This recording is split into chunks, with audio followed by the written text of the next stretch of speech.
सबसे बढ़िया ये भजन है, ये भाव है। इसी भाव के बीच में हमारे पूज्य श्री अर्पित दास जी महाराज जी यहाँ दर्शन देने, आशीर्वाद देने हम सबको पधारे हैं। बहुत बहुत स्वागत पूज्य महाराज जी का, वंदन, बहुत बहुत अभिनंदन। ऐसे संतों की कृपा दास अनिरुद्ध पर बनी रहती है और आप कृपा करके दर्शन देते हैं। ऐसे संतों के चरणों में दास अनिरुद्ध का कोटि कोटि दंडवत प्रणाम। प्रिय भक्तों, आशा एक राम जी से दूजी आशा छोड़ दे। बात समझ रहे हैं? आज लोग परेशान क्यों हैं?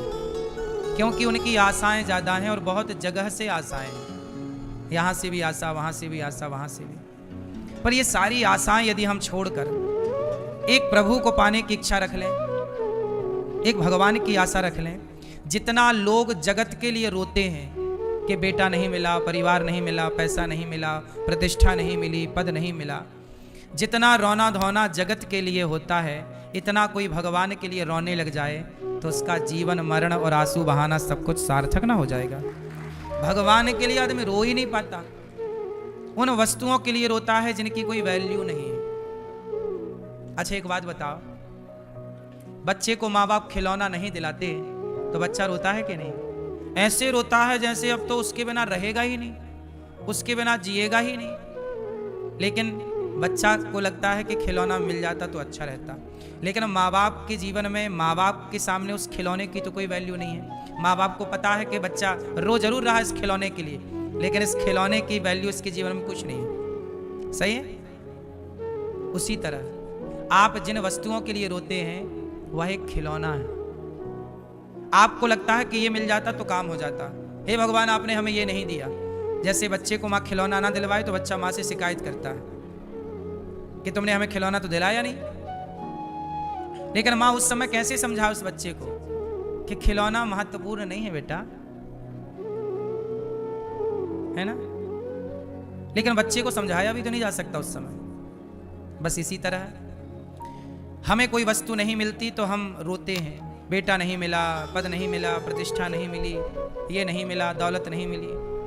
पर भगवान ने हमें इन सब चीज़ों से कुछ ज़्यादा दे रखा है। अच्छा एक बात बताओ, बच्चे के पास बहुत सारे खिलौने हों और माँ ही ना हो, बच्चे का सबसे बड़ा खिलौना उसकी माँ ही तो है, नहीं है? बच्चे का सबसे बड़ा खिलौना तो उसकी माँ है। अब सारे खिलौना हो पर माँ ना हो तो इन खिलौनों की वैल्यू है? माँ की गोद ही, माँ का आंचल ही, माँ का दुपट्टा ही, माँ के पल्लू ही उसकी सबसे बड़ी छाया है। माँ का दूध ही उसकी सबसे अनमोल मिठाई है। लेकिन शायद वो बच्चा उस उम्र में ये नहीं जान पाता कि माँ क्या है। जब माँ होती है तो वो नहीं जानता, पर माँ चली जाए किसी की तो बच्चा कैसे तड़पता है माँ के लिए।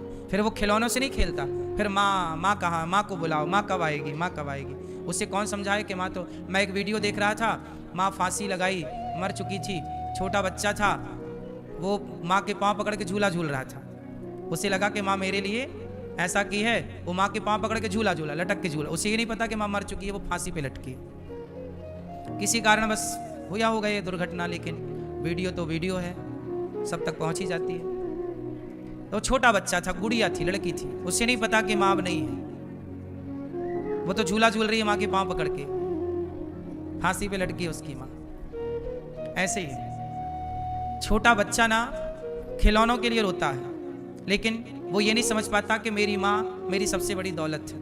उसी तरह हम लोग संसार के वस्तु के लिए रोते हैं, वस्तु चाहते हैं, पर हम ये भूल जाते हैं कि हमारी सबसे बड़ी दौलत तो हमारे भगवान है। वही ना हमारे माता पिता। माता रामो मत पिता रामचंद्र, स्वामी रामो मत सखा रामचंद्र, त्वमेव माता च पिता त्वमेव, मात पिता तुम मेरे। भगवान से बड़ी दौलत क्या होगी। इसलिए ना मीराबाई कहती हैं कि पायो जी मैंने राम रतन धन पायो, मेरा धन तो राम है। भगवान से बढ़कर के कोई धन हो सकता है? भगवान से अनमोल कोई वस्तु हो सकती है, कोई दौलत हो सकती है? मुझे नहीं लगता। लेकिन चूंकि अज्ञानवश खिलौनों में मन लग गया, कोई रो रहा है संसार के लिए, इसलिए आप लोगों से मेरी बस इतनी सी प्रार्थना है कि आप समझो ये मानव शरीर बड़ा दुर्लभ है। दुर्लभो मानसो देहो देहिनाम क्षण भंगुरा। बड़ा भाग्य से बड़े भाग्य मानुष तन पावा, सुर दुर्लभ सदग्रंथनि गावा। बड़े भाग्य से ये जीवन मिलता है। ये जीवन मजाक ना बनाओ, ये जीवन यूं ही ना गवाओ। प्रत्येक क्षण प्रत्येक पल आपका गुजर रहा है, पता नहीं कौन सा पल कौन सा क्षण आपका अंतिम क्षण हो जाए। हर क्षण भगवान को याद करिए, अच्छे काम करिए, आशा भगवान से रखिए। हमें कोई एक थप्पड़ मारता है ना, हम अपनी बात कर रहे हैं दास अनिरुद्ध, कोई हमारा अपमान करे, कोई हमें गालियां दे, हम कभी बुरा नहीं मानते। हम मानते हैं कि हमारे भगवान हमें इस प्रकार का दंड हमारे पापों का दे रहे होंगे। यदि हमारे जीवन में कुछ भी होता है तो हम उसे ईश्वर की कृपा ही मानते हैं कि यह हमारे पापों का फल है। किसी को हम क्या शिकायत करें बताओ? कोई हमें गाली दे, कोई हमें थप्पड़ मारे, कोई हमें अपमानित करे, हम क्या उत्तर दें उसको बताओ? क्योंकि आप बताओ ना, क्या ईश्वर की मर्जी के बिना पत्ता हिलता है? तो फिर जो हो रहा है वो किसकी मर्जी है? यदि हमारा अपमान हो रहा है तो यह भी तो ईश्वर की मर्जी है। हमारा सम्मान हो रहा है, यह भी तो ईश्वर की मर्जी है। न सम्मान पाकर हम खुश हों, न अपमान पाकर हम दुखी हों, क्योंकि दोनों मेरी इच्छा से नहीं हो रहा। न सम्मान मेरी इच्छा से हो रहा है, न अपमान मेरी इच्छा से हो रहा। दोनों में भगवत इच्छा है, भगवान की इच्छा है। आपके बेटा हो गया, ईश्वर की इच्छा है। बेटी हो गई, ईश्वर की इच्छा है। कुछ नहीं हुआ, ईश्वर की इच्छा है। दोनों हो गए, ईश्वर की इच्छा है। जुड़वा हो गए, लड़का लड़की दोनों, ईश्वर की इच्छा। हर हाल में ईश्वर की इच्छा क्यों नहीं मानता? ये प्राणी हर हाल में ईश्वर की इच्छा माने कि बेटी है तो ईश्वर की इच्छा, बेटा है ईश्वर की इच्छा, दोनों नहीं है ईश्वर की इच्छा, दोनों है ईश्वर की इच्छा। अपमान है ईश्वर की इच्छा, सम्मान है ईश्वर की इच्छा। हम तो सरेंडर कर चुके हैं। जाहि विधि राखे राम ताहि विधि रही। यही समर्पण है। ये लाइन, ये समर्पण केवल भक्त के लिए है। अब आप यहाँ मेरे से क्रॉस क्वेश्चन कर सकते हैं कि महाराज जी, आप कह रहे हैं कि ईश्वर की मर्जी के बिना पत्ता नहीं हिलता, तो फिर आप मुझे बताओ, चोर चोरी करता है तो क्या ईश्वर की मर्जी से करता है? फिर ये सवाल खड़ा हो जाएगा।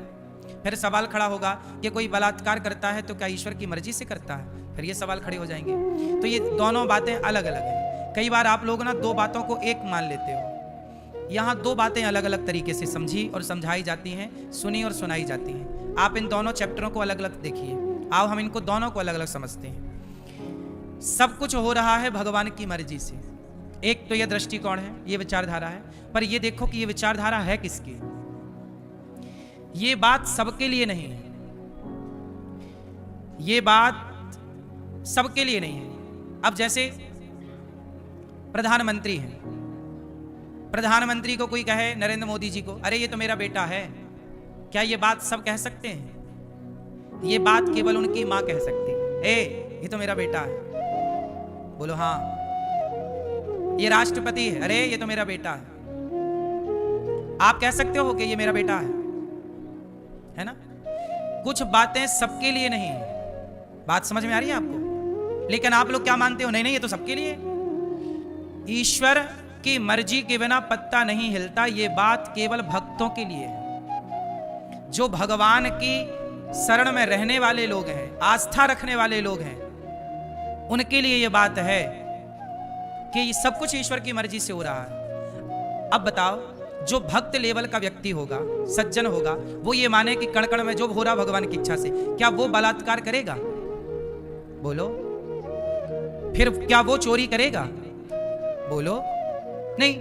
अब चोर चोरी करे और यही सेंटेंस कह दे, अरे गुरुजी ने तो कहा था भगवान की मर्जी से सब हो रहा, भगवान की मर्जी के बिना तो पत्ता नहीं हिलता।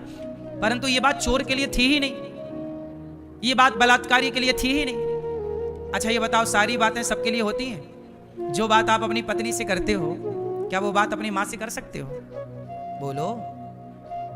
फिर सबके लिए अलग अलग बातें ना होती हैं? पत्नी के लिए अलग बात होगी, है ना? पत्नी के पास पति आता है तो अलग भाव से आता है, अलग बात करता है। माँ के पास जाता है, अलग भाव होता है, अलग बात करता है। ऐसा थोड़ी कि पत्नी से भी वही बात और माँ से भी वही बात। होता है क्या मेरी माँ? दो बातें होती है कि नहीं?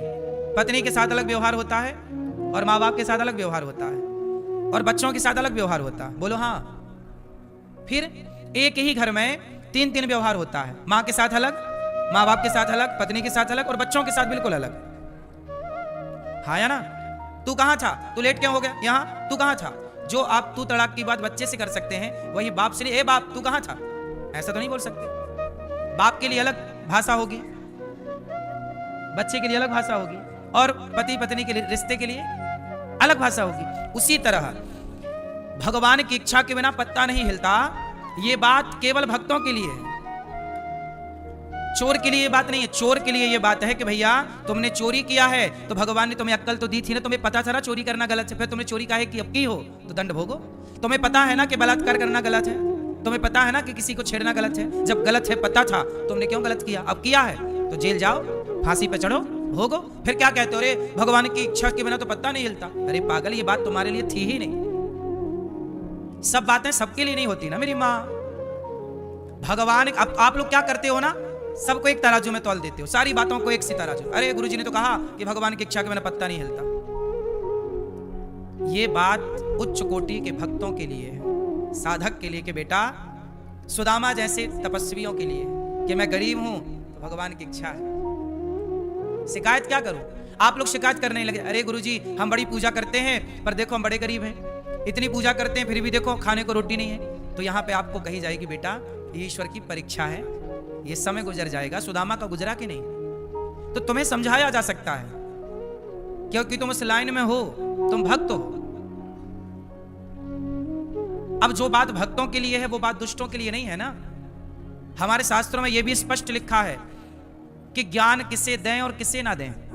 भाई जो अधिकारी नहीं है उसे ज्ञान दे के क्या होगा। एक बार क्या हुआ कि एक चिड़िया ने बंदर को ज्ञान दे दिया, ए बंदर देख हम चिड़िया तेरे से छोटी हैं लेकिन देख अपने लिए घोंसला बना के रखती हैं, बारिश आई हम घोंसले में फुर्र से घुस गए, हम बच जाते हैं, और तू इतना बड़ा बंदर, इतना बड़ा शरीर, और देख पानी तेरे ऊपर गिर रहा, तू ठिठुर रहा है ठंडी से। बंदर बोला अच्छा हमें ज्ञान देने चली, अब भी आता हूं। गया बंदर और उसका घोंसला तोड़ के फुर्र से फेंक दे, ले मुझे ज्ञान दे रही थी। तो बात तो ये है ना कि ज्ञान सबको देना भी नहीं चाहिए। चिड़िया ने बंदर को ज्ञान दे दिया तो बंदर ने उसका घोंसला तोड़ दिया। कुछ ज्ञान सबके लिए नहीं है। बात समझ में आ रही है। हमारे यहां भागवत सुनने के अधिकारी सब नहीं है। सुखदेव भगवान ने इंद्र को भगा दिया, देवराज देवताओं का राजा इंद्र सुखदेव भगवान के पास आए, बोले हमें भागवत सुनाओ। क्वा सुधा क्वा कथा लोके क्वा काचा क्वा मणिर महान। ए इंद्र तू अधिकारी नहीं है भागवत सुनने का। सोचो देवराज इंद्र को सुखदेव भगवान चल जा, क्वा सुधा क्वा कथा लोके क्वा काचा क्वा मणिर महान, कहां कांच का टुकड़ा कहां मणि, ए इंद्र तू इसका अधिकारी नहीं है, चल भाग यहां से। इंद्र देवताओं के राजा को सुखदेव भगवान ने भागवत जी सुनने का अधिकारी नहीं माना। सोचो कि तू अधिकारी नहीं है इसका। अब अनाधिकारी को भागवत सुना भी दिया जाए तो वो उसका मिसयूज करता। अब यही तो है, अब लोगों को पता चल गया कि भगवान की मर्जी के बिना पत्ता नहीं हिलता। अब देखो उस ज्ञान का लोग मिसयूज कर रहे हैं कि भैया चोर कह रहा नहीं जी हम चोरी नहीं कर रहे हैं तो भगवान की इच्छा है। फिर तो बलात्कारी कह रहा जी हम तो बलात्कार कर ही नहीं रहे हैं, ये तो भगवान की इच्छा। क्योंकि अनाधिकारी को ज्ञान मिल गया। ज्ञान किसे मिल गया? अनाधिकारी को, जो उसका अधिकारी नहीं था। जैसे परमाणु मिल गया पाकिस्तान को, तब रोज धमकी देता पटक दूंगा पटक दूंगा। आप गलत व्यक्ति के हाथ में कोई पावर लग जाए तो वो उसका सदुपयोग नहीं करता, मिसयूज करता है, दुरुपयोग करता है। ऐसे तो हमारे वेदों के, पुराणों के, उपनिषदों के ज्ञान का भी सब लोग अधिकारी नहीं है।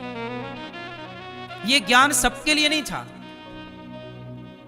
इसलिए उस ज्ञान को धारण करने की पात्रता होनी चाहिए कि आप किस प्रकार। 5वीं क्लास का विद्यार्थी है उसकी पात्रता अलग है, 10वीं क्लास का विद्यार्थी है उसकी पात्रता अलग है, पीएचडी का स्टूडेंट है उसकी पात्रता अलग है। जो विद्यार्थी 5वीं क्लास के विद्यार्थी को आप पीएचडी की बातें नहीं बता सकते ना समझा सकते, समय के साथ ना पात्रता आएगी, बुद्धि विकसित होगी।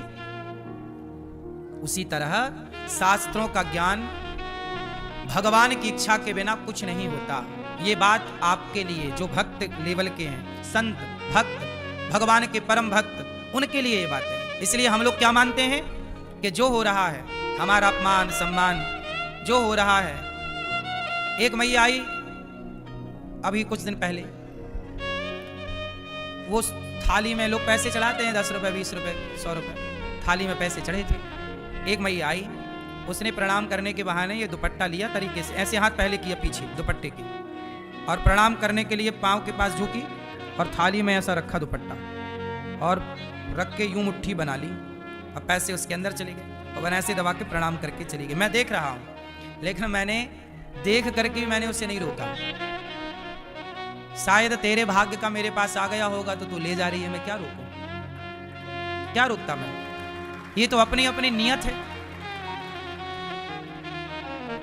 तो चोर चोरी करता है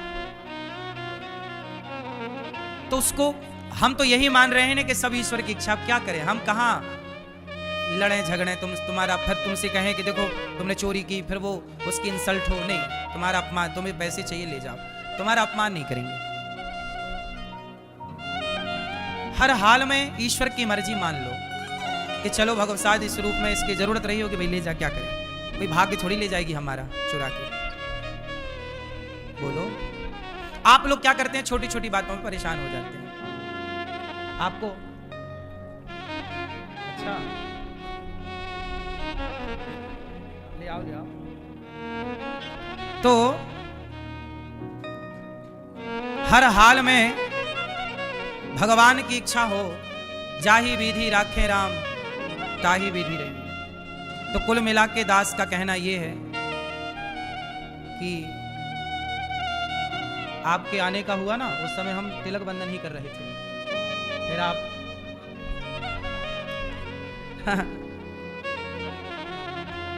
ये भगवान की बड़ी,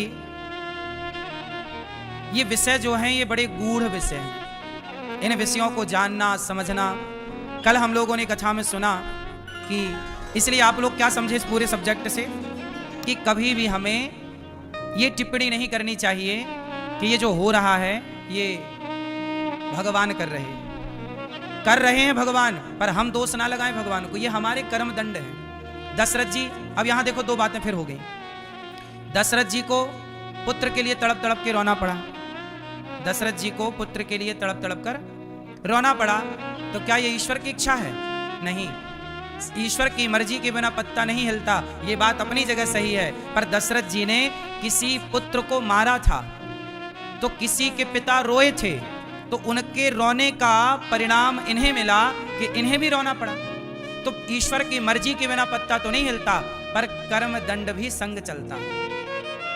कई बार कर्मों का फल भी हमें मिलता है, तो कर्मों का फल जब मिले तो ये समझ लेना चाहिए कि भगवान की इच्छा है, क्योंकि भगवान को ना काहू को सुख दुख कर दाता और निज कृत कर्म भोग सब भ्राता। भगवान किसी को दुख नहीं देते, भगवान किसी को सुख नहीं देते, लेकिन जो प्राणी करता है उसका दंड ईश्वर उसे निश्चित देते हैं। अवश्यमेव भोक्तव्यम, अवश्य भोगना पड़ता है। परंतु एक बात और भगवान कहते हैं कि सन्मुख हो ही जीव मोहि जबहि जन्म कोटि अघनासहि तबहि। भगवान कहते हैं कितना भी बड़ा पापी हो मेरी शरण में आ जाए तो मैं उस पापी के पाप को भूल कर उसे हृदय से लगा लेता हूं। ये बड़ी कृपा है। कोई कितना भी बड़ा पापी हो तो पापी से पापी व्यक्ति अपने पाप को भगवान के आगे आकर समर्पित कर दे।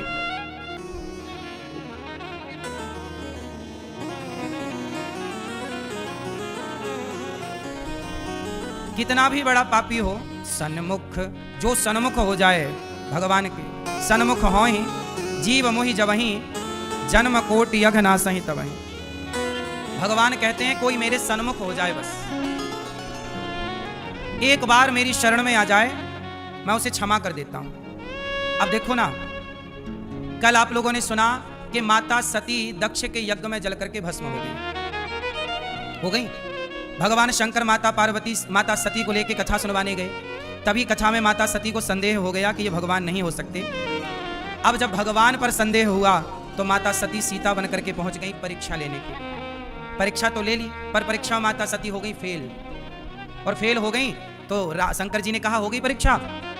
माता सीता बनकर गई थी सती, राम जी ने पहचान लिया, शंकर जी से कह दिया कि कछु ना परीक्षा लेने को साई, हमने कोई परीक्षा नहीं ली, आपकी तरफ प्रणाम करके चली आई। लो भैया, भगवान शिव को झूठ कह दिया। भगवान शिव ने माता सती को त्याग दिया। जब भगवान ने माता सती को त्याग दिया शिव ने, तब माता सती दक्ष के यज्ञ में जल करके भस्म हो गई, योगाग्नि में। कनखल में यज्ञ हुआ, दक्ष ने बुलाया नहीं सब शंकर जी को, माता सती बिना बुलाए गई। शिव जी ने बहुत रोका, मानी नहीं, और जब पति का अपमान देखा माता सती ने, तो पिता के यज्ञ में जल करके माता सती भस्म हो गई। माता सती का जलता हुआ शरीर भगवान शंकर ने छाती से लगाया, वीरभद्र को भेजकर दक्ष के यज्ञ को विध्वंस कराया। और माता सती से इतना प्रेम कि शंकर जी लिए लिए घूम रहे हैं, पूरी दुनिया में चक्कर लगा रहे हैं, भ्रमण कर रहे हैं, भारत के कोने कोने में, अंतरिक्ष में, आकाश में भ्रमण कर रहे हैं सती को लिए। अब सती का मोह इतना कि छोड़े ही ना शंकर जी, मरी हुई सती को चिपकाए छाती से घूम रहे हैं, जली हुई सती। तब भगवान नारायण बड़ी करुणामय, शंकर जी की यह हालत देखकर भगवान प्रभु को, भगवान श्रीमन नारायण को बड़ा दुख हुआ। अब शंकर जी किसी की ना सुने, माता सती को, मरी हुई माता सती को, शरीर छूट गया, जली हुई सती को चिपकाए छाती से घूम रहे थे।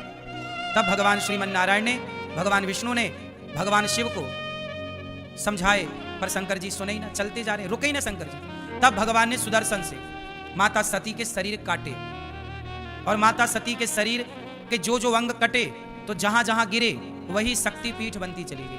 52 शक्तिपीठ बन गई, 52 टुकड़े किए भगवान नारायण ने, भगवान विष्णु ने। वही माता सती के 52 शरीर, 52 अंग, कोई अंग कहीं गिरा, कोई अंग कहीं गिरा, कोई अंग कहीं गिरा, तो वह 52 शक्तिपीठ बन गई। फिर शंकर जी को समझाए, शंकर जी फिर तपस्या करने लग गए। तभी तारकासुर नाम का एक दुष्ट पैदा हो गया। उसको पता चल गया कि शंकर जी तो माता सती के जाने के बाद समाधि में डूबे हैं, तो उसने ब्रह्मा जी से वरदान मांग लिया कि मैं मरूं ना, और मरूं तो शिव जी के पुत्र से मरूं। और शिव जी तो ध्यान में चले गए। अब शिव जी विवाह कर नहीं सकते क्योंकि उनका ध्यान है। जब तारकासुर का अत्याचार बढ़ा तब देवताओं ने भगवान की शरण ग्रहण की। तब भगवान शंकर के पास कामदेव गए, देवता गए समाधि भंग करने, क्योंकि शंकर जी तो समाधि में। अच्छा, हमारे पूज्य आचार्य चरण आज आए हैं, 2 मिनट आशीर्वचन हम स्वामी जी का लेकर स्वामी जी को दर्शन ठाकुर जी का करेंगे। श्री सीतानाथ समारंभां श्री रामानंदार्य मध्यमां अस्मदाचार्य पर्यन्तां वंदे श्री गुरु परंपरां। बोलिए श्री सीतारामचंद्र भगवान की, श्री बांके बिहारी लाल की जय। आप लोग जब जयकारा लगाया करिए तो पंजा मत दिखाया करिए, क्योंकि पंजा का काम खत्म हो गया है। और बजरंग बली जैसी गदा बनाया करिए, ऐसे दोनों हाथ ऊपर उठाइए, मुट्ठी बांध के बोलेंगे भारत माता की, गौ माता की जय हो, श्री राम जन्मभूमि की जय हो, श्री कृष्ण जन्मभूमि की जय हो, काशी विश्वनाथ की जय हो, श्री गौरी गोपाल मंदिर की जय हो, पूज्य व्यास जी महाराज की जय हो। आप सभी को सर्वप्रथम हिंदू नव संवत्सर और चैत्र नवरात्रि की खूब मंगल शुभकामनाएं, बधाई। आप सबके जीवन का परम सौभाग्य है कि आप इस पावन ब्रज की भूमि में श्री गौरी गोपाल मंदिर में इस परिसर में विराजमान होकर परम सिद्धे परम पूज्य हमारे अत्यंत प्रिय श्री अनुद्धाचार्य जी महाराज के मंगलमयी वाणी से आप सब कथा श्रवण कर रहे। मैं व्यासपीठ को साष्टांग दंडोत प्रणाम निवेदित करता हूँ। यहाँ पर उपस्थित समस्त मात्र शक्ति को प्रणाम करता हूँ। समस्त हमारे नौजवान साथी, आप सभी भक्तगण, बड़ी सुंदर कथा आप सब महाराज जी के श्री मुख से श्रवण कर रहे। मेरी यात्रा थी तो मैंने कहा मैं गौरी गोपाल भगवान के पावन प्राण प्रतिष्ठा महोत्सव कार्यक्रम में सम्मिलित नहीं हो पाया, तो मैं भी आके अपनी हाजिरी लगा दूं। निश्चित रूप से पूज्य अनुद्धाचार्य जी महाराज का जो विजन है, जो संकल्प है, देखिए संकल्प तो जीव लेता है, संकल्प जीव का लेने का कार्य है, लेकिन इस संकल्प को सिद्धि तक ले जाने का कार्य भगवान का है। कितना बड़ा विजन, वृद्ध माताओं की सेवा, निरंतर प्रतिदिन हजारों लोगों को भोजन की सेवा, और अभी तो बच्चों का भी विद्यालय श्री महाराज जी बना रहे हैं, चालू हो गया है। जी जी, अभी 2 वर्ष से चल रहा है, 150 बच्चे पढ़ रहे हैं। मैं आपकी इस सेवा को बहुत प्रणाम करता हूं और बहुत सराहना करता हूं। और मैं कह सकता हूं कि भारत के अंदर कोई ना कोई ऐसा भारत माता का बेटा आता है जो भारत माता के तमाम ऐसे लोग जिनको कहीं भोजन नहीं मिलता तो उनको भोजन कराने का काम कोई अनुद्धाचार्य जी के रूप में कोई बेटा आके कराता है। हजारों माताओं को जो अपने निकम्मे पुत्र वृद्धाश्रम में भेज देते हैं, ऐसी माताओं की खुद बेटा बन के सेवा कोई अनुद्धाचार्य जैसा ही करता है। ये सामान्य बात नहीं है, और इस बात को ध्यान रखना, चाहे जितने बांके बिहारी के दर्शन कर लेना और चाहे जितने अयोध्यानाथ के यहाँ दर्शन कर लेना, और चाहे जितनी बार वैष्णो देवी में उस लंबी चढ़ाई को करके साल में 365 दिन दर्शन करना, यदि तुम्हारे घर की माँ दुखी है तो तुम्हें कोई पुण्य मिलने वाला नहीं है। इस संसार का साक्षात देवता ईश्वर माता पिता गुरु और संत ही हैं। यदि तुमने इनका अपमान कर दिया तो तुम्हें कोई भगवान माफ करने वाले नहीं हैं। इसलिए अपने माता पिता की सेवा अवश्य करो। और ये जो सबसे ज्यादा वृद्धाश्रम की व्यवस्था प्रारंभ हुई है ना, ये महाराज जी जब से भारत के माता पिता अपने बच्चों को कॉन्वेंट स्कूल में पढ़ाना शुरू कर दिया है, तब से माता पिता वृद्धाश्रम में जाने लगे। एक प्रार्थना आप सबसे और करूंगा कि अपने बच्चों को कॉन्वेंट स्कूल में मत पढ़ाइए, उनको संस्कारी बनाइए। क्योंकि घर पर बैठे पिता को तो वो डैडी कहता है और उस कॉन्वेंट स्कूल में बैठा एक निकम्मा उसको फादर कहता है। इसलिए ये हिंदुत्व की सदी है, ये बदलता भारत है। जैसे अभी पूज्य महाराज जी प्रधानमंत्री जी का नाम ले रहे थे, मैं कह सकता हूँ ये हिंदुत्व की सदी है। और 2014 के बाद भारत की संस्कृति बदलने का कार्य हुआ है। अयोध्या तो सरवर गई, सुंदर हो गई। अब बहुत शीघ्र इस वृंदावन की बारी है।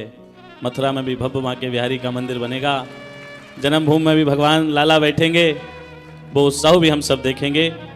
मैं बाधा बनने के लिए पूज्य महाराज जी से क्षमा प्रार्थी हूँ, व्यासपीठ को प्रणाम करता हूँ। आप सबने तमाम कार्य दे रखे हैं जिनमें मुझे यथा तथा वरुण पर रहना पड़ता है। आप सबसे मेरी एक प्रार्थना है, जो पंडाल में बैठे हैं और जो इस लाइव के माध्यम से पूरी दुनिया में देख रहे हैं, आप सब बढ़ चढ़कर इस मंगलमय जो संकल्प हमारे प्रिय भाई श्री अनिरुद्धाचार्य जी ने लिया है, इस संकल्प में तन मन धन से आप सब इनका साथ दीजिए। क्योंकि आगे कोई एक ही होता है, पीछे से तो हम सब लोग उसका साथ देते हैं। लेकिन निश्चित रूप से मैं रास्ते में था तो हमारे साथ अंशुल शर्मा जी थे, तो हम चर्चा करते आ रहे थे। मैंने कहा कहाँ कोई एक माँ की सेवा नहीं कर पा रहा है। तो महाराज जी कितनी माताएं हैं अभी अपने पास? 290।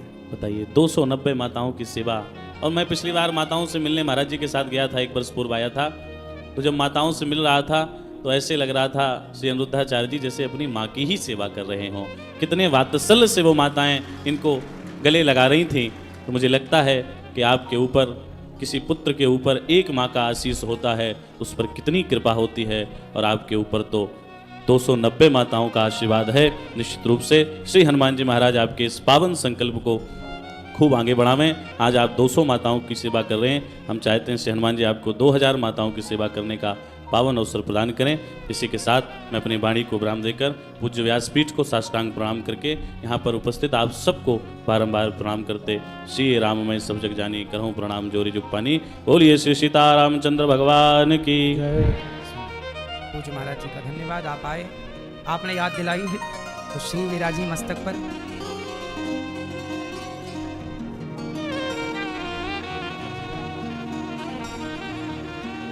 भगवान शिव माता सती को लेकर चल रहे हैं। भगवान श्रीमन नारायण भगवान विष्णु ने अपने सुदर्शन से मां भगवती के अंग काट करके गिराए और वही माता सती बाद में पार्वती बनकर के प्रकट हुई। और जब पार्वती बनकर के मां भगवती प्रकट हुई तो देखो, भगवान राम की कथा सुनने में माता सती को संदेह हुआ था। परीक्षा लेने गई, फेल हो गई, पिता के यज्ञ में जलकर भस्म हो गई। तो भगवान राम को लगा कि आखिर माता सती का जो जीवन लीला पूरी हुई, कहीं ना कहीं मेरे कारण हुई। तब भगवान राम, भगवान नारायण, भगवान शंकर जी के पास आते हैं। कामदेव ने जब उनकी तपस्या भंग कर दी तो कामदेव को तो शंकर जी ने जला के भस्म कर दिया। फिर भगवान नारायण शंकर जी को मनाने आए कि हे भोलेनाथ, आप विवाह कर लो, पार्वती जी आपके अनुकूल है। उस समय हिमालय की बेटी पार्वती जी प्रकट हो चुकी हैं। फिर पार्वती जी तपस्या भी कर रही हैं। 10,000 वर्षों तक बिल्व पत्र खाकर के माता भगवती ने तपस्या की। भगवान नारायण ने शंकर जी से कहा कि हे भोलेनाथ, अब आप विवाह कर लो। अब विनती मम सुनहु शिव, जो मोह पर निज नेहु, जाय विवाह शैल जहीं, यह मोहि मांगे देहु। हे भोलेनाथ, हमें यही वरदान दो कि आप हिमालय की बेटी पार्वती से विवाह करो। ये भगवान नारायण शंकर जी से मांग रहे हैं। क्यों? तब भगवान शंकर खड़े हो गए। और भगवान शिव ने प्रार्थना की, हे प्रभु ये आप क्या कह रहे हैं? तब भगवान श्रीमन नारायण बोले, भगवान राम बोले, नारायण मतलब राम, राम मतलब नारायण, इनमें भेद नहीं है ना। तो शंकर जी बोले, प्रभु आप यहाँ, आप हमसे क्यों हाथ जोड़ के कह रहे हैं? आप तो हमारे इष्ट हैं, आप तो हमारे आराध्य। शंकर जी के इष्ट हैं भगवान नारायण। शंकर जी के आराध्य भगवान कौन है? भगवान श्रीमन नारायण। और आज वह नारायण शंकर जी से कह रहे हैं कि आप विवाह कर लो। क्यों? क्योंकि आपकी पत्नी का यदि जीवन लीला पूरी हुई है तो कहीं ना कहीं मेरे कारण हुई है, मेरी कथा पर ही तो उन्हें संदेह हुआ। और आगे फिर वही घटनाक्रम चला। देखो भगवान कहते हैं कि जो मेरी कथा एक बार सुन लेता है, भले संदेह पैदा हो जाए लेकिन मैं उसे फिर भूलता नहीं हूं, मिलाकर ही रहता हूं। माता पार्वती को शिवजी से मिलाकर ही रहे।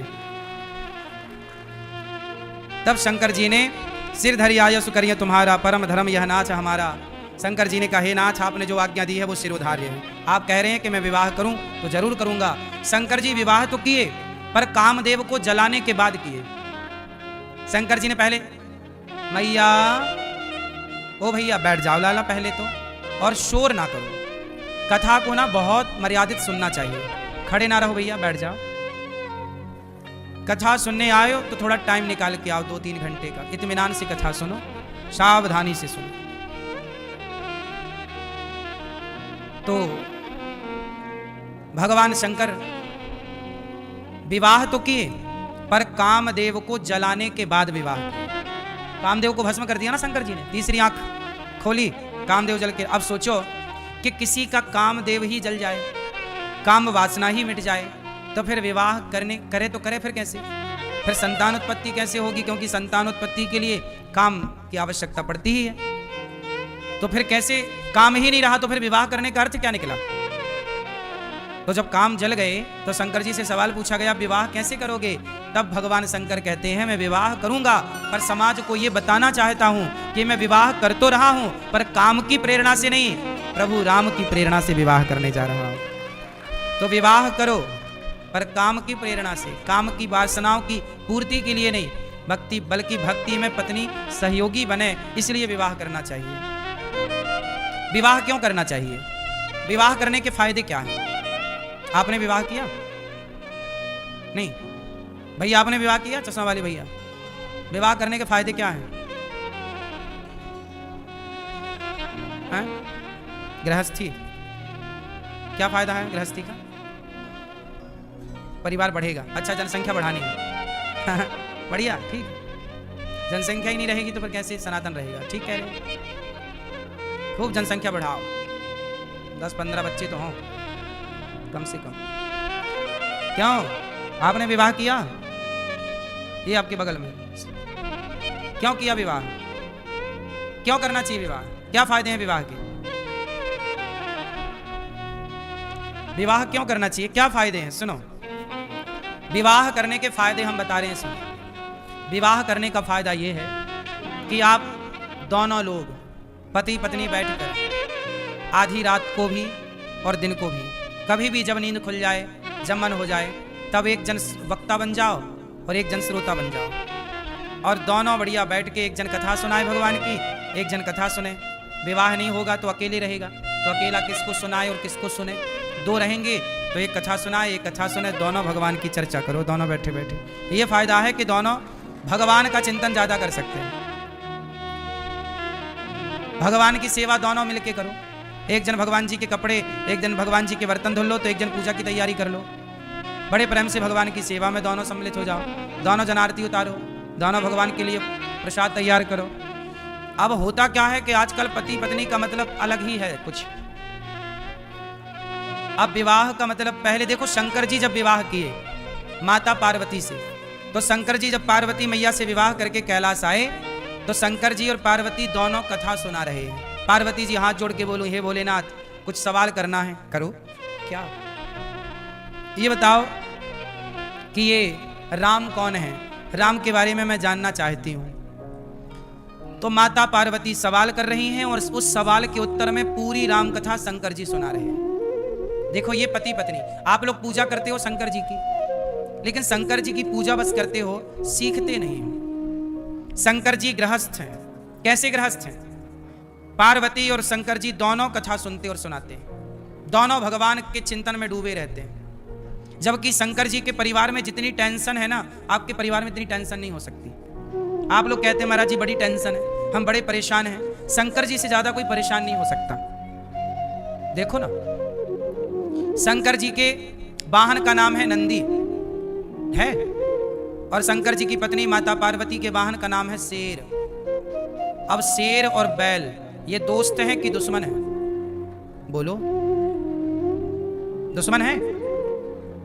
नंदी, बैल और शेर जंगल में साथ कहां रहते हैं? लेकिन शंकर जी के घर में दोनों एक साथ रहते हैं और दुश्मन है। अब सोचो कि दो दुश्मन एक साथ रहे। और सुनो, शंकर जी के गले में है सांप और शंकर जी के बेटे गणेश जी का वाहन है चूहा। अब ये दोनों दोस्त हैं कि दुश्मन हैं? बोलो। लेकिन ये दोनों दुश्मन शंकर जी के घर में एक साथ रहते हैं। और सुनो, बड़े बेटे का वाहन है मोर, कार्तिकेय जी का, और शंकर जी के गले में पड़ा है सांप। सांप और मोर की दोस्ती है कि दुश्मनी है? मोर सांप को खा जाता है। मोर क्या खाता है? खा जाता है। दोस्ती है कि दुश्मनी है? दुश्मनी है। सारे एक दूसरे के कट्टर दुश्मन हैं, लेकिन वो दोनों दुश्मन शंकर जी के घर में एक साथ प्रेम से रह रहे हैं। किसके प्रभाव से? शंकर जी के गले में है जहर। बोलो हाँ। शरीर में है भभूति, भस्म। पहाड़ पर बैठे हैं, ना घर है ना कोई छाया है। शंकर जी समाज को मैसेज देना चाहते हैं कि देखो, मेरे घर में जितने लोग हैं सब एक दूसरे के दुश्मन हैं, लेकिन वो सारे दुश्मन शंकर जी के भजन के प्रभाव से, कथा के प्रभाव से। शंकर जी कहते हैं कि भगवान के नाम में इतनी ताकत है कि भगवान की भक्ति करने वाला कोई हो तो वो दुश्मनों को भी दोस्त बना सकता है। ये भजन का प्रभाव। शेर और बैल दोस्त हो गए, शिव जी के घर जाते हैं। ये किसका प्रभाव है? भजन का प्रभाव। इसलिए मैया खूब भजन करो भगवान का, खूब भगवान का नाम जपो, फिर प्रतिकूल लोग भी अनुकूल हो जाएंगे।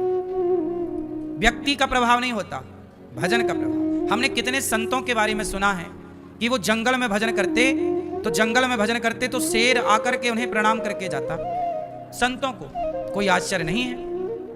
भजन करने का प्रभाव यही होता है कि वहां रहने वाले जीव जंतु, हिंसक प्राणी भी वहां अपनी हिंसा का स्वभाव छोड़ देते हैं। भजन के प्रभाव से अपने घर का वातावरण सुधारा जा सकता है। किसके प्रभाव से? भक्ति के प्रभाव से। इसलिए कहता हूं थोड़ा भक्ति किया करो, थोड़ा भगवान का चिंतन किया करो। शंकर जी बहुत प्रेम से अपने परिवार को ठीक ठीक चलाते हैं। शंकर जी के मंदिर आप जाते हो, शिव पार्वती किस तरह से कथा सुनते हैं, किस तरह से भगवान के प्रेमी हैं। आप लोग भगवान से प्रेम का नहीं सोचते। पति पत्नी हो, लड़ाई झगड़ा में गुजरता है आपका जीवन। मैया, ओ लाल मैया, ओ केसरिया मैया, ओ बहरी मैया। लो, नहीं सुन रही मैया। कथा सुनने आई है पर सुनाई ही नहीं पड़ रहा है। ऐसे ही होता है। लोग कथा सुनने भी तब जानते हैं तब जब कान फ्यूज हो जाए।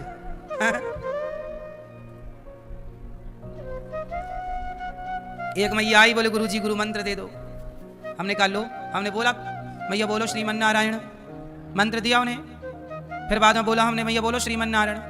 गुरुजी थोड़ा जोर से कहो। हमने श्रीमन नारायण बोलो। गुरुजी और जोर से। हमने पूरी ताकत से बोला। बोले बोलो महाराज। हमने कहा मैया बोल ही तो रहे हैं। बोले हमें नहीं सुनाई पड़ रहा। हमने कहा सुनाई कुछ नहीं पड़ता। बोले 5 साल से हमें नहीं सुनाई पड़ता। हाँ, 5 साल की बहरी मैया गुरु मंत्र लेने आई थी। अब दो गुरु मंत्र कैसे दोगे? तो आदमी भगवान का नाम लेने तभी आता है जब बहरा बहरा हो जाता है। इसलिए हम कहते हैं भजन करो मस्त जवानी में, बुढ़ापा किसने देखा है? सारी जिंदगी जवानी आदमी भोगों में समर्पित करता है। परिवार, जवानी परिवार को देता है और बुढ़ापा भगवान को देता है।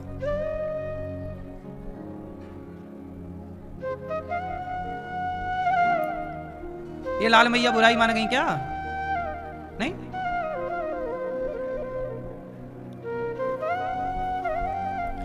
शंकर जी भस्म रमाते हैं। क्या आप बता सकते हैं कि शंकर जी शरीर पर भस्म क्यों रमाते हैं? आप बताओ क्यों भैया शंकर जी भस्म क्यों लगाते हैं? भभूति क्यों क्यों लगाते हैं? आप बताओ।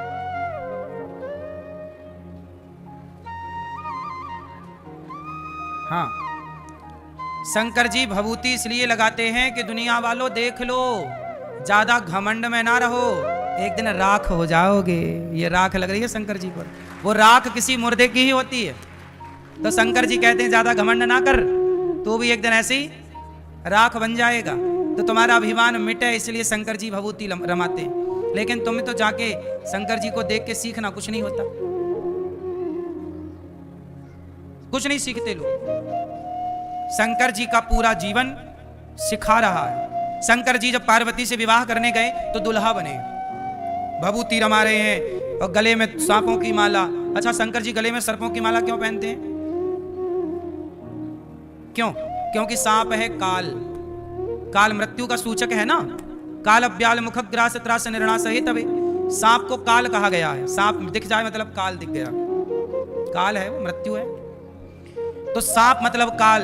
शंकर जी बोले तुम काल को डरते हो देखकर, मृत्यु से डरते हो ना।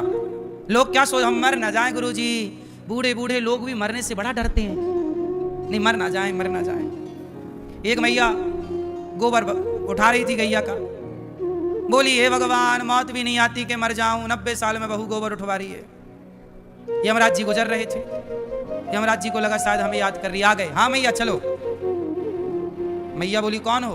बोले यमराज। तुम बोल रही हो ना मौत भी नहीं आती, हम आगे, चलो तुम्हें लेने आए। अब तो मैया की सिट्टी पिट्टी गायब। मैया बोली हे यमराज जी, मैं मजाक भी नहीं कर सकती क्या?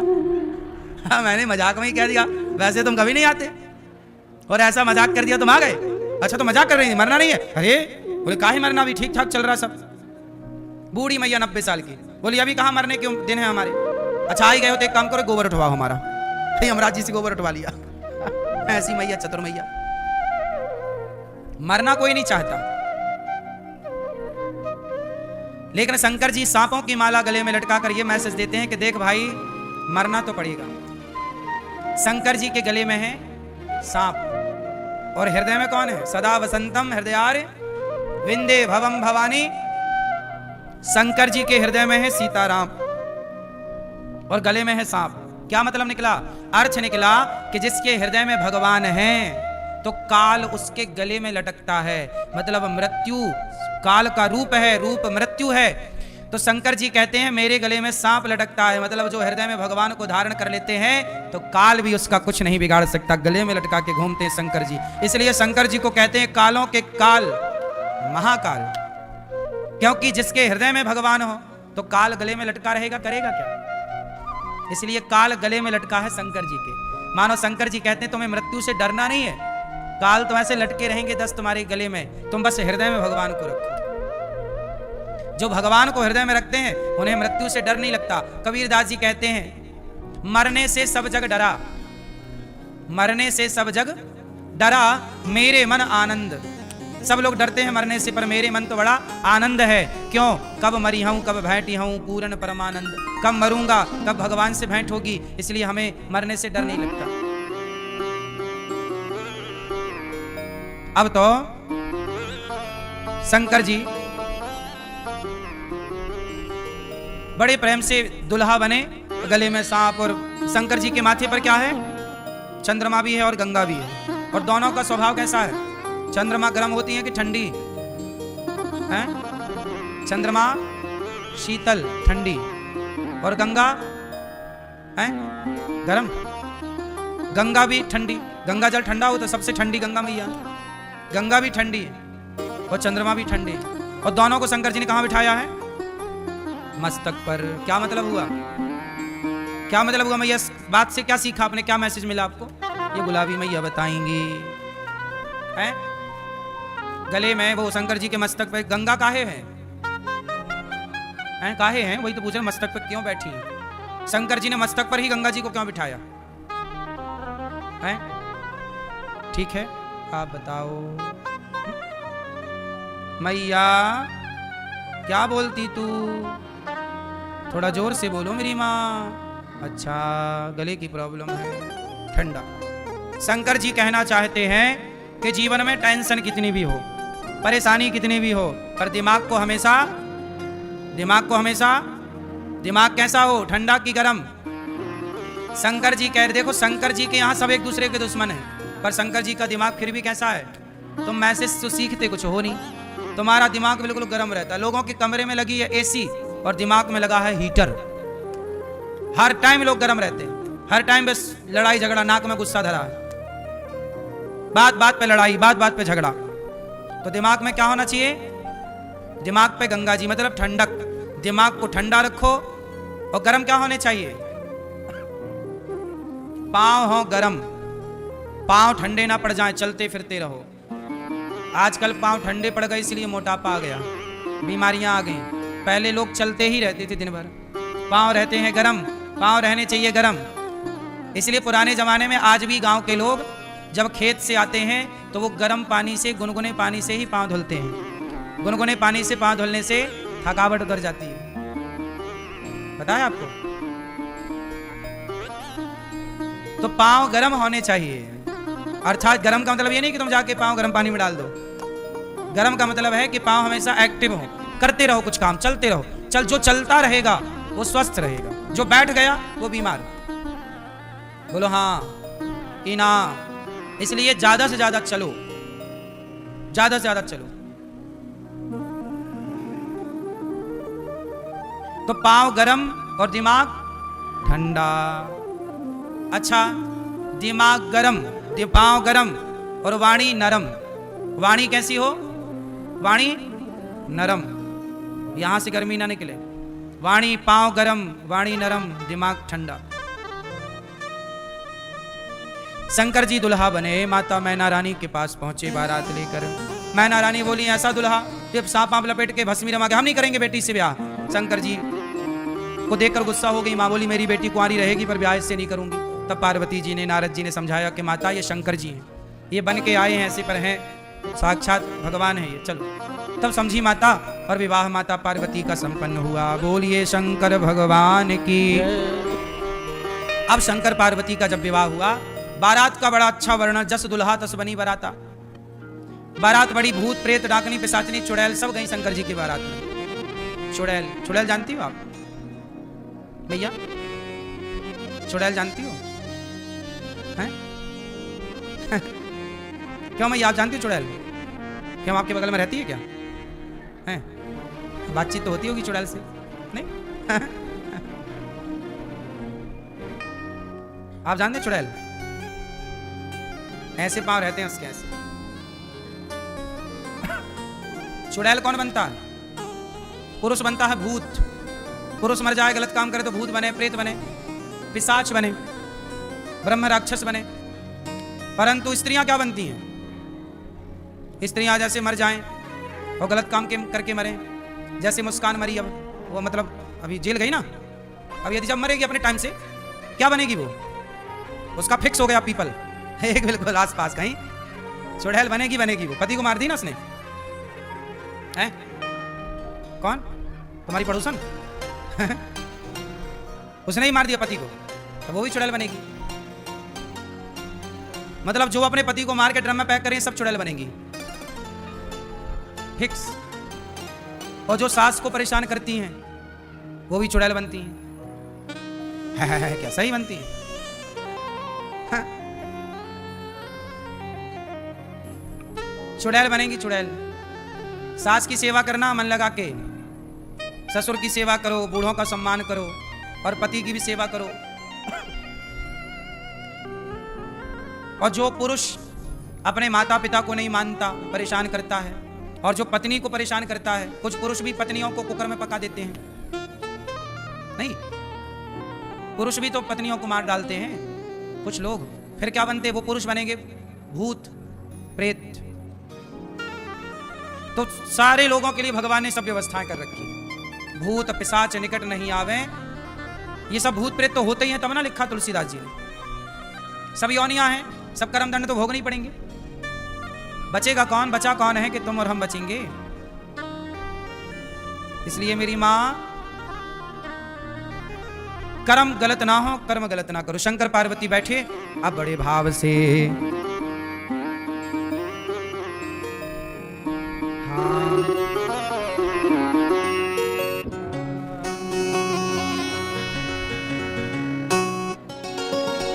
बंदऊ बाल रूप सोई रामू, सब सिद्धि सुलभ जपत जसि नामू। मंगल भवन मंगल हारी, द्रवहु सुदशरथ अजिर बिहारी। मंगल भवन मंगल हारी, द्रवहु सुदशरथ अजिर बिहारी। करि प्रणाम राम ही त्रिपुरारी, हरषि सुधा सम गिरा उचारी। करि प्रणाम राम ही त्रिपुरारी, हरषि सुधा सम गिरा उचारी। मंगल भवन मंगल हारी, द्रवहु सुदशरथ अजिर बिहारी। धन्य धन्य गिरिराज कुमारी, तुम समान नहीं कोपकारी। धन्य धन्य गिरिराज कुमारी, तुम समान नहीं कोपकारी। मंगल भवन मंगल हारी, द्रवहु सुदशरथ अजिर बिहारी। मंगल भवन मंगल हारी, द्रवहु सुदशरथ अजिर बिहारी। शंकर जी से माता पार्वती प्रश्न कर रही हैं कि हे भोलेनाथ, ये बताओ कि ये राम कौन है? एक राम दशरथ का बेटा, राम कौन?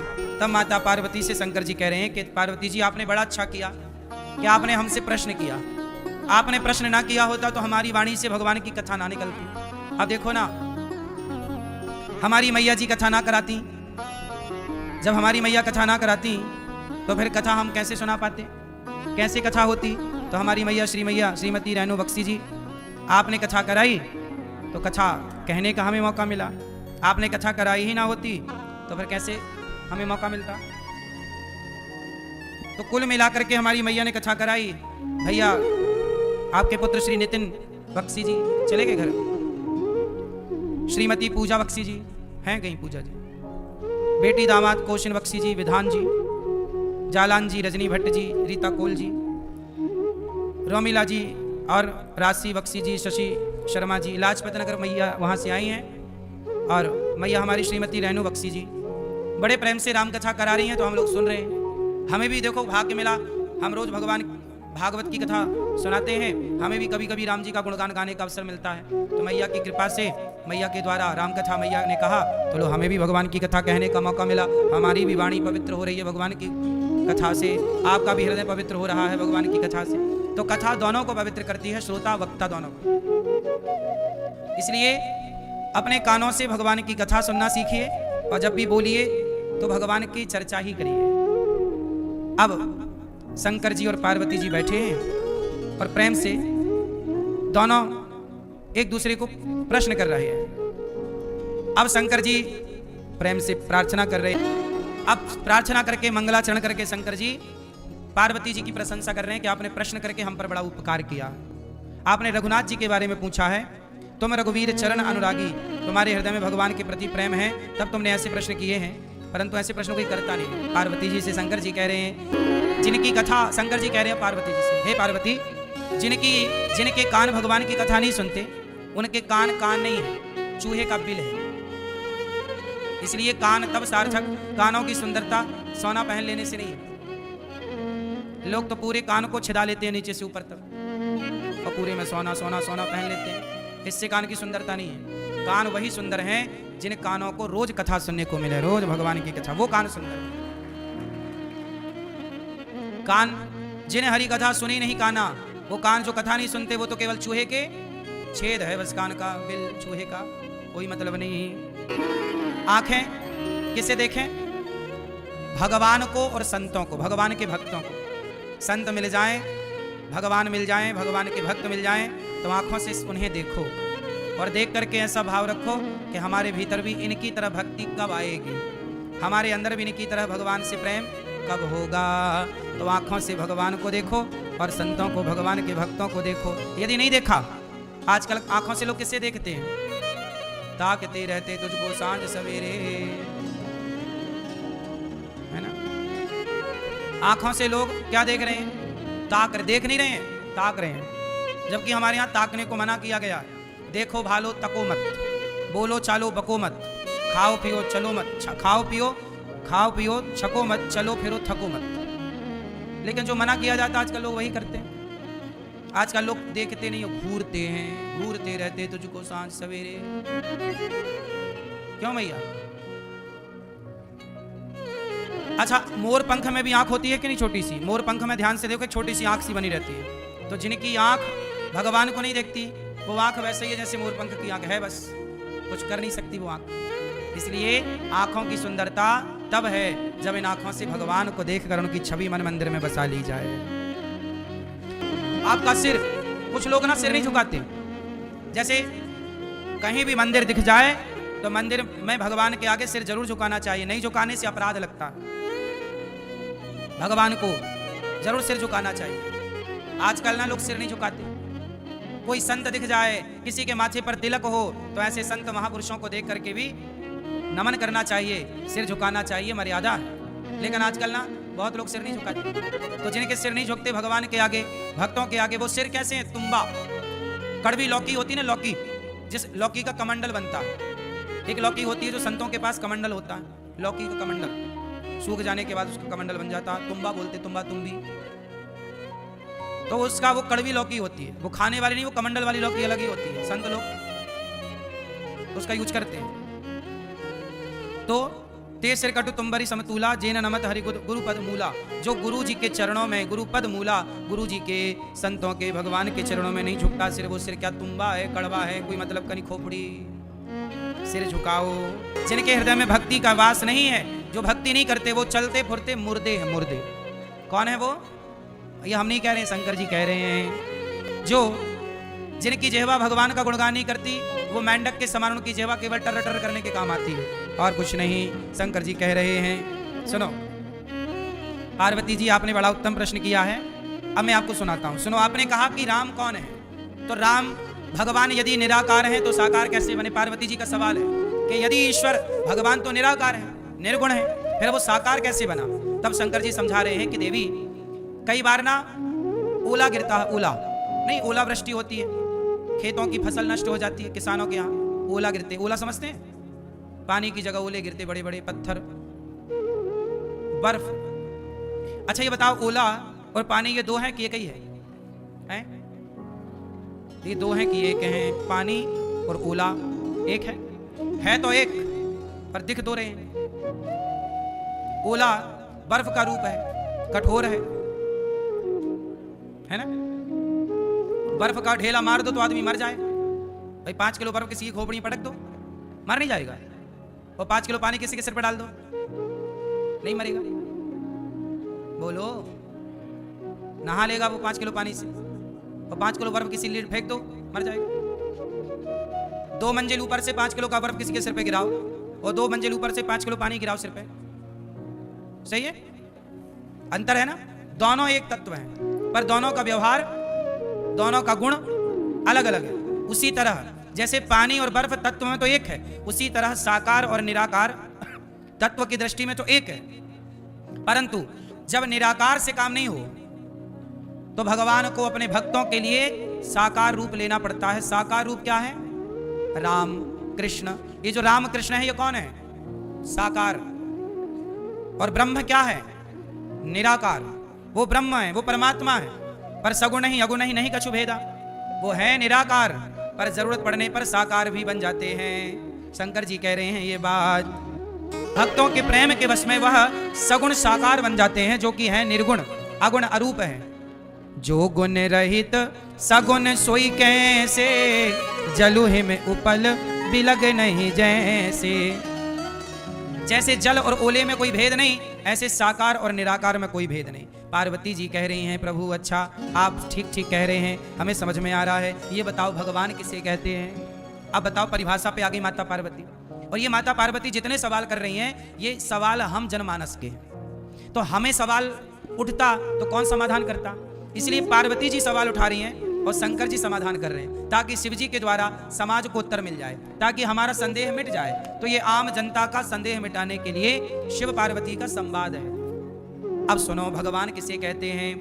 भगवान किसे कहते हैं? आप बताओ बेटा, आप बताओ भगवान किसे कहते हैं? क्या प्रमाण है ईश्वर का, अर्थात क्या परिभाषा है ईश्वर की? बताओ भगवान किसे कहते हैं? हैं? जो सृष्टि चलाते हैं वो भगवान। ठीक, ये मैया चश्मा वाली बताएंगी। मैया बताओ भगवान किसे कहते हैं?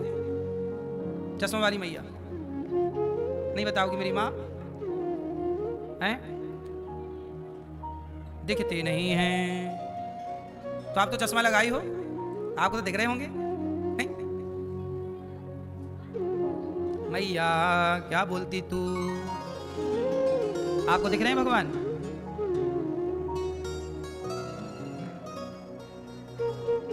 मैया किसे कहते हैं भगवान? भगवान किसे कहते हैं? भगवान की परिभाषा बहुत सरल भाषा में तुलसीदास जी ने कही। भगवान किसे कहते हैं? जो बिना पांव के चलते हो, बिनु पग चलें, सुने ही बिनु काना। जो बिना पांव के चलें और बिना कान के सुन लें और बिना हाथ लगाए काम कर लें, वो भगवान है। भगवान कोई भी नहीं हो सकता। आजकल लोग किसी को भी भगवान बनाए बिठा लेते हैं। हमारे हिंदू सनातन संस्कृति में ये बड़ा नुकसान हो गया कि हमारे यहाँ भगवान बहुत हो गए। क्यों हो गए कि नहीं? जिसके जो मन आया उसी को भगवान मान लिया,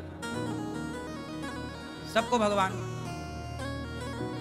कोई इनको भगवान, कोई साईं बाबा को भगवान मान रहा है, कोई शिव बाबा को भगवान मान रहा है, कोई फलाने बाबा को भगवान मान रहा है, कोई गुरु को ही भगवान मान रहा है। ऐसे में तो फिर सबके भगवान अलग अलग हो जाएंगे। तुम्हारे भगवान अलग, तुम्हारे भगवान अलग।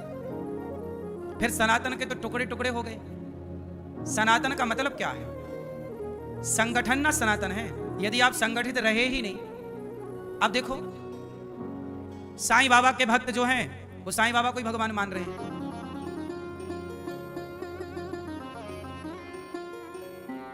ब्रह्म कुमारी वाले, उनके अलग ही भगवान हैं, शिव बाबा। उनके अपने, सबने अपने अपने भगवान लॉन्च कर दिए। सबके अपने अपने भगवान हैं। लेकिन आपको एक बात बताएं कि भगवान एक है, एक। उन एक का नाम है भगवान श्रीमन नारायण।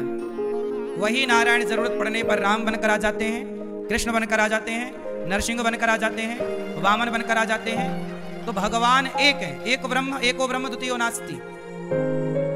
अब ऐसे तो फिर देखो, आज साईं बाबा को कोई ने भगवान मान लिया, कल कोई दूसरा बाबा आएगा उसे भगवान मान लिया जाएगा, फिर तीसरा बाबा आएगा उसे भगवान मान लिया जाएगा, फिर तो ऐसे ढेर भगवान हो जाएंगे। इसलिए भगवान किसे कहते हैं, ये परिभाषा हमने आपको इसलिए पूछी कि आपको पता होनी चाहिए, डेफिनेशन तो पता हो, कि हमें ये तो पता हो कि भाई कहते किसे। जैसे कोई भी प्रधानमंत्री हो सकता है क्या इस देश में? लिख, आप भी अपने घर के बाहर लिख लो नेम प्लेट पर, प्रधानमंत्री जी का आवास। आप भी लिख लो प्रधान, आप भी बन जाओ प्रधानमंत्री। क्या इस देश में प्रधानमंत्री बन जाना लीगल है? मतलब कोई दूसरा बन जाए तो उसे बंदी बना लिया जाएगा कि नहीं? फर्जी करार दे दिया जाएगा, 420 का केस लग जाएगा। भाई तुम प्रधानमंत्री कैसे हो गए? कोई भी प्रधानमंत्री हो सकता है क्या? अब कोई भी लिख जाए, कोई भी लिखने लग जाए जी मैं राष्ट्रपति हूं, सेना मेरी बात माने, मेरे आदेश का पालन हो, क्या कोई भी राष्ट्रपति हो सकता है?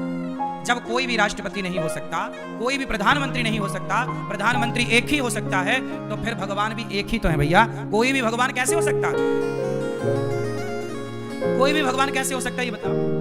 यदि सब भगवान हो गए, सब प्रधानमंत्री हो गए, तो फिर प्रधानमंत्री का मूल अर्थ क्या रह जाएगा? वैल्यू क्या रह जाएगी? कीमत क्या रह जाएगी? बोलो।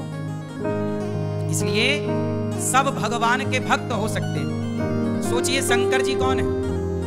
शंकर जी को भी हम सब भगवान कहते हैं, लेकिन शंकर जी से पूछा गया कि क्या आप भगवान हैं?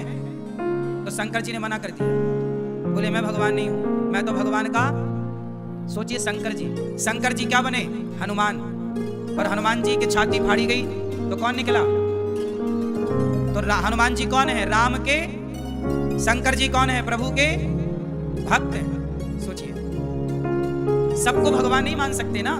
शंकर जी भगवान हैं, पर शंकर जी अपने को भगवान नहीं कह रहे हैं। हरि हरि और न भेदा, हरि और हर में कोई भेद नहीं है। शंकर जी और विष्णु में कोई भेद नहीं है। शंकर जी और नारायण में कोई भेद नहीं है। पर वो शंकर जी से पूछा जाए, जब भगवान श्री कृष्ण बनकर आए, भगवान नारायण ने अवतार लिया, तो भगवान शंकर बोले कि हे प्रभु, जब आप त्रेता में राम बने तब तो मैं हनुमान बन के आ गया, अब आप द्वापर में कृष्ण बने हो तो मैं क्या बनकर आऊं? तो भगवान कृष्ण बोले जो मन है बन जाओ। तब भगवान शंकर बांसुरी बनकर आए। ये जो कन्हैया के हाथ में बांसुरी है, ये साक्षात भगवान शंकर ही बांसुरी का अवतार लेकर प्रभु के पास। जब भगवान श्री कृष्ण रास रचाते हैं तो शंकर जी साड़ी पहनकर आते हैं। बोलो हाँ कि ना?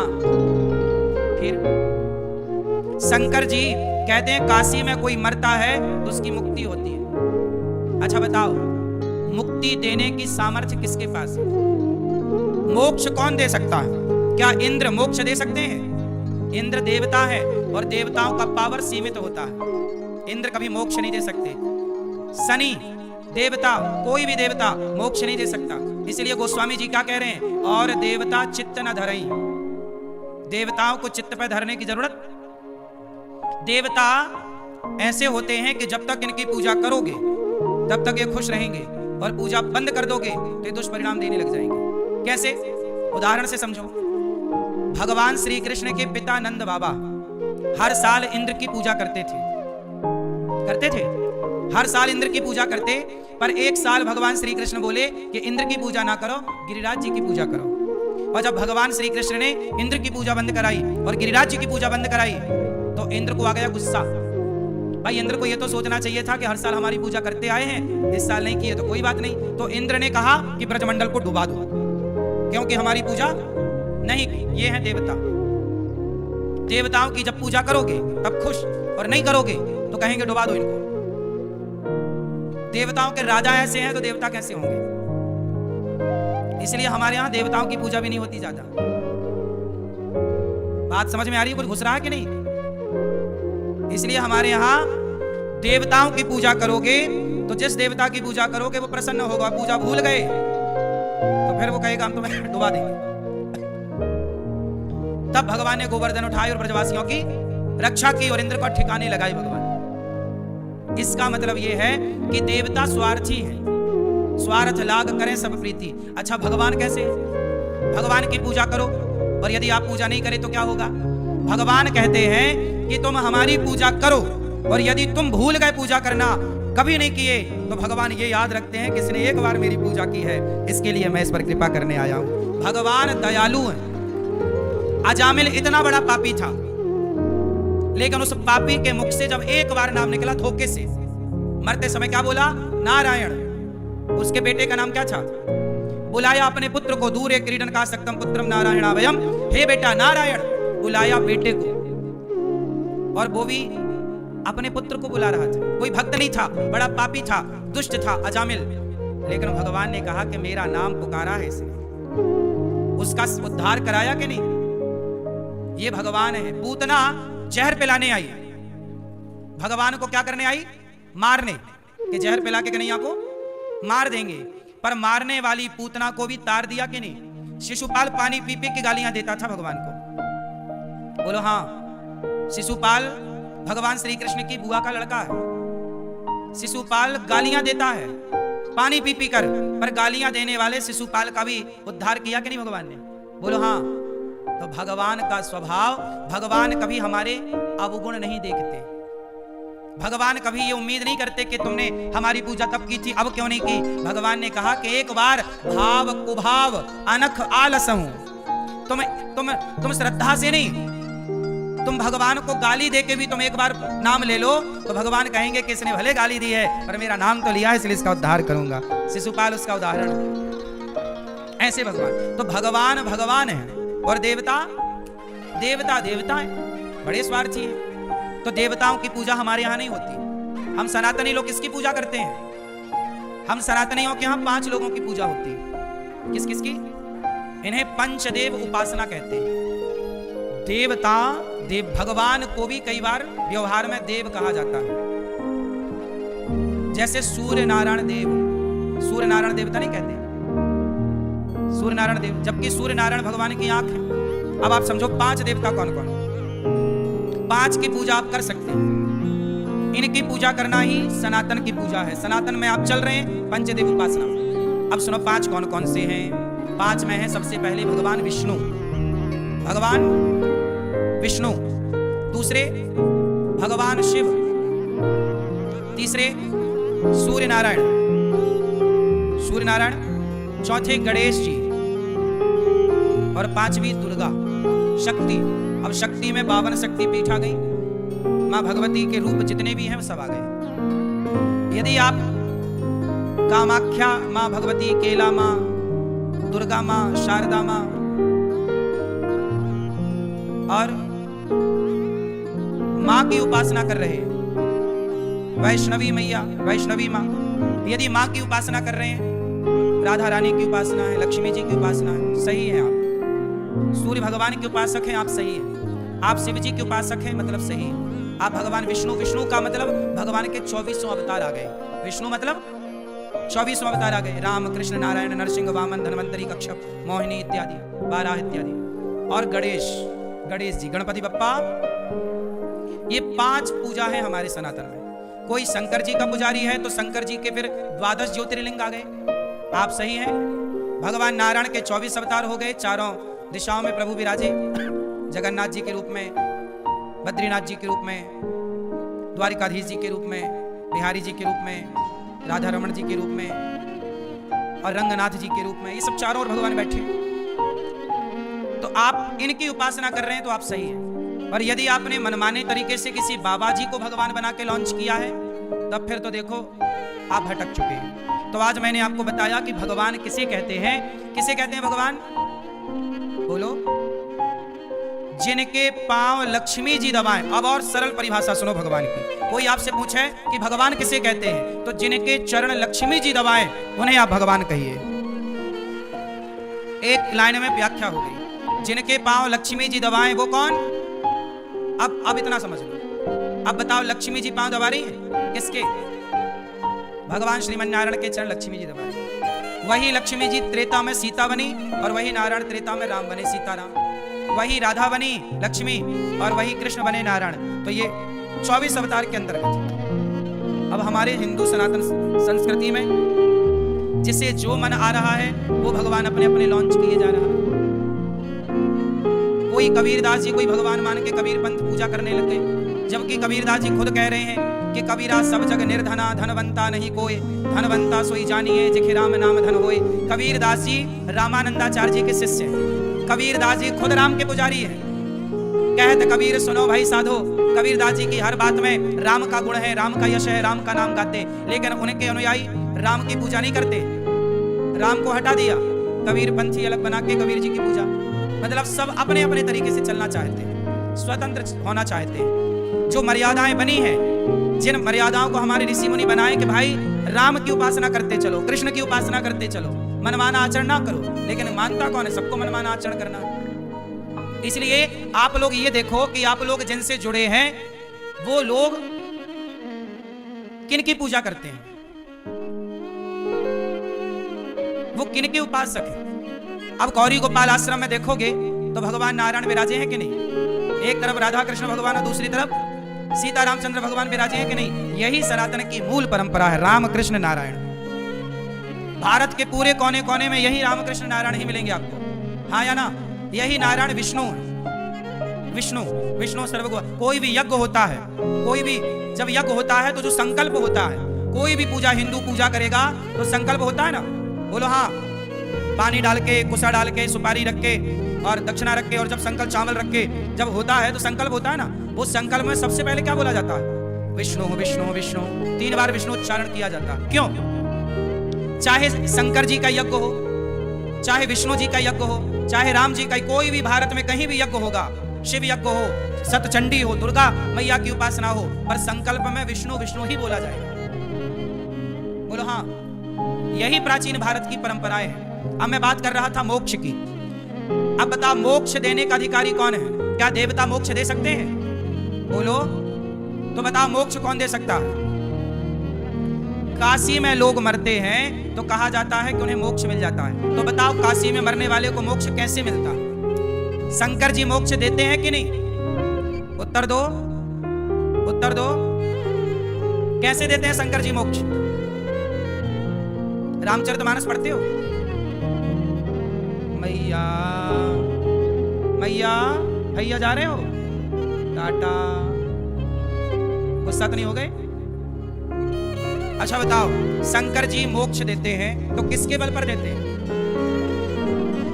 एक चौपाई बोल रहा हूं, ध्यान से सुनना, रामचरितमानस में लिखी है, पढ़ लेना। चौपाई बोल रहा हूं, अर्थ करना आप। जासु नाम बल, बोलो जासु नाम बल, शंकर काशी देत सबहि सम गति अविनाशी। अर्थ है, जन्म जन्म मुनि जतन कराही, अंतराम कही आवत नाही। काशी में जब कोई मरता है तो कहते हैं कि शंकर जी उसके कान में आकर राम मंत्र बोलते हैं। कौन सा मंत्र बोलते हैं? जब तक शंकर जी कान में राम मंत्र नहीं बोलते तब तक काशी में मरने वाले की मुक्ति, तो काशी में भी मरने वाला तब ही मुक्त होता है जब शिव की वाणी से राम का उच्चारण होता है। ये है। तो अब आपको एक क्लियर समझना है कि मोक्ष देने का अधिकार केवल भगवान श्रीमन नारायण का है। भगवान किसे कहते हैं? जो मोक्ष दे सके, जिनके चरण लक्ष्मी जी दबाएं, वो भगवान है। वो भगवान जो ब्रह्मा को प्रकट करते हैं। नारायण की नाभि से क्या निकला? क्या? कमल। कमल में कौन प्रकट हुआ? ब्रह्मा जी की भ्रकुटी से शिव जी प्रकट भये। भगवान नारायण ब्रह्मा, विष्णु और महेश को प्रकट करते हैं भगवान नारायण। और भगवान नारायण सृष्टि को ब्रह्मा विष्णु महेश के हवाले करते हैं कि आप चलाओ। ऐसी तमाम सृष्टियां बनाना और बिगाड़ना ये भगवान नारायण का रोज का खेल है। मूल तत्व भगवान श्रीमन नारायण। वही शिव शंकर जी के आराध्य कौन है? भगवान नारायण। इसलिए सनातनी लोग बड़े कंफ्यूज हो गए। हम ये सारी बातें इसलिए बताएं कि आप लोग किसी को भी भगवान मान लेते हो। अब देखो ना, किसी के ने चार खील ठोक दी, एक हाथ में, एक दूसरे हाथ में और दो पांव में, तो लोगों को लगा ये भगवान है। बोले जिंदा है ये खील ठोकने के बाद भी? नहीं, हमारे, आप समझ रहे हैं, खील ठोकने के बाद भी जिंदा है। पर हमारे भीष्म पितामह के जो सैकड़ों खील ठोक गई आर पार, और फिर भी जिंदा है। भीष्म पितामह के बाणों से शरीर छलनी हो गया कि नहीं? फिर भी जिंदा थे। वो भीष्म पितामह सैकड़ों बाण चुभे हैं, आर पार है, फिर भी जिंदा है। हम उन्हें भी भगवान नहीं मानते, उन्हें भी भक्त मानते हैं, पितामह को। हमारे यहाँ भगवान सबको नहीं माना जाएगा। ये चार खील ठोक गई भगवान, थोड़ा चमत्कार दिखा दो भगवान। चमत्कार? कोई ने जादू से दिया जला दिया, अरे ये तो भगवान है, देखो दिया जला दिया। ये तो जादूगर भी कर सकता है। और उस जमाने में तो कैमरा वैमरा भी नहीं था, तो जादूगरों को आप भगवान मान लोगे? फिर जादूगर तो तुम्हारे सामने एक लड़के को जाल में बांधता है और कपड़ा डालता, कपड़ा हटाता है तो जाल के अंदर कबूतर आ जाते हैं। मैंने खुद देखा जादू। तो आप क्या सोचोगे? यार तो भगवान है, आदमी को गायब कर दिया, कबूतर बना दिया। यदि तुम्हें जादूगरों को भगवान मानना है तो फिर तुम्हारे बहुत भगवान होंगे, फिर हर जादूगर भगवान है। हुआ यही, सनातन का नाम बिगाड़ कैसे हुआ कि यहां पर जो कला दिखाए जादूगर बन जाए, लोग उसी को भगवान मान लेते हैं। चमत्कार। अब बताओ, हनुमान जी पहाड़ उठा लेते हैं, एक हाथ से ना उठा के ले आए लक्ष्मण जी के लिए, समुद्र को छलांग मार के पार कर गए। हनुमान जी इतने बड़े हैं, सूर्य भगवान के शिष्य हैं। हनुमान जी जैसा बल किसके पास होगा? आज बताओ, किसके पास इतना बल है? किस बाबा, किस गुरु घंटाल के पास? किसी के पास नहीं है। लेकिन वो हनुमान जी को हम लोग क्या बोलते हैं? ये राम जी के बोलो भक्त। भगवान की उपाधि, भगवान की तुलना तो हनुमान जी को भी नहीं मिली। बोलो फिर सनातन समझो। ऐसे किसी को भी भगवान मान लेने से ना अपराध हो जाता। जैसे आप किसी को भी पति मान लो तो ये पुण्य है कि पाप है? अरे ये हमारा पति है, बहुत सुंदर है, आओ ये भी हमारा, ये भी हमारा पति। हाँ, ऐसे थोड़ी होता मेरी माँ कि जो मुझे मिला उसे पति मान, ये भी भगवान, ये भी भगवान, ये भी भगवान। क्यों? तुमने बाजार लगा लिया। भगवान इतने सारे नहीं होते, एक तत्व है नारायण। उन्हीं को विष्णु कहते हैं, उन्हीं को राम कहते हैं, उन्हीं को कृष्ण कहते हैं। आप सभी श्रोताओं का हृदय से धन्यवाद जो आपने पूरे श्रद्धा भाव से श्रीमद् भागवत कथा श्रवण की। यदि आपको यह कथा पसंद आई हो, आपने इससे कुछ सीखा हो, आपके हृदय में भगवान के प्रति प्रेम बढ़ा हो, तो निवेदन है कि हमारे इस चैनल को सब्सक्राइब अवश्य करें।